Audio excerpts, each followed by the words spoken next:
Hi everybody! I know eyebrow gel may not seem like the most exciting part of one's makeup routine, but for many of us, especially those of us bushy brow ladies, it tends to be a pretty important part of the process. And I've been trying a new one lately, so I wanted to go ahead and review that for you. It's from NYX and it's called Control Freak. I don't know if this is a brand new product or what, but I ran across it recently at Ulta, and you've got, you know, that standard looking mascara type wand. But to me, what's kind of special about this product is the fact that when you pull it out of the tube, you know, the inner workings of this tube do a really good job of actually cleaning a lot of that gel off of the brush, because that's the problem that I run into sometimes with brow gels. I've been using the Maybelline Great Lash Clear for a long time. But something I've been realizing is that I've never really been getting full use out of that brush because it's always so loaded with gel. If I were to actually use the brush to try to do some shaping of my brows, I would get so much product in them.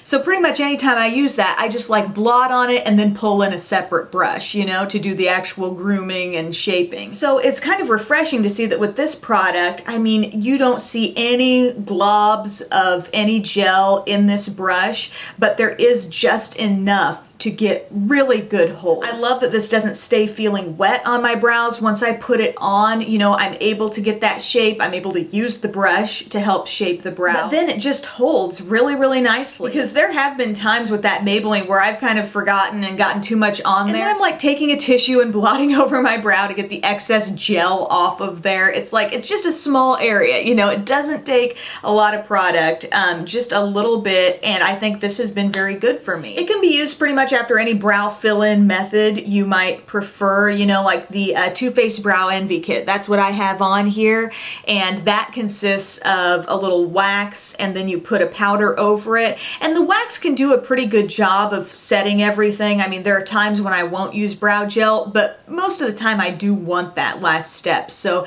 this works great over that. Where I think this will be especially useful is for those of you who just like to use a powder to fill in your brows. If all you're putting in your brows is powder and then you go on top of that with a really wet brow gel, I mean, you can kind of undo the effects of that powder just by all the moisture you're like putting back on top of it, and then if you go and brush back through it, you could be taking away your effect. So here I've used this even with just powder in my brows, like when I was testing out those brow pal thingies from the Balm, and it's so great how you don't have a ton of goop on here and it doesn't mess with whatever you've done from a powder standpoint. And the gel does hold like long term. I mean, I've got a lot of hair in my eyebrows and it can be a little unruly at times, and I have had no issues getting through a whole day with this on there. I mean, no need to go back, touch up, add more. I mean, it's just a very, very quick step. I like it a lot. I would definitely recommend it. I think it's just a great little finishing touch to whatever type of brow fill-in method you want to do. And maybe your brows are just like perfect, you do nothing to fill them in and all you want is that gel. You know, this would be a great one to try. So thanks for watching, guys. I hope you enjoyed this video and I'll see you again very soon. Bye.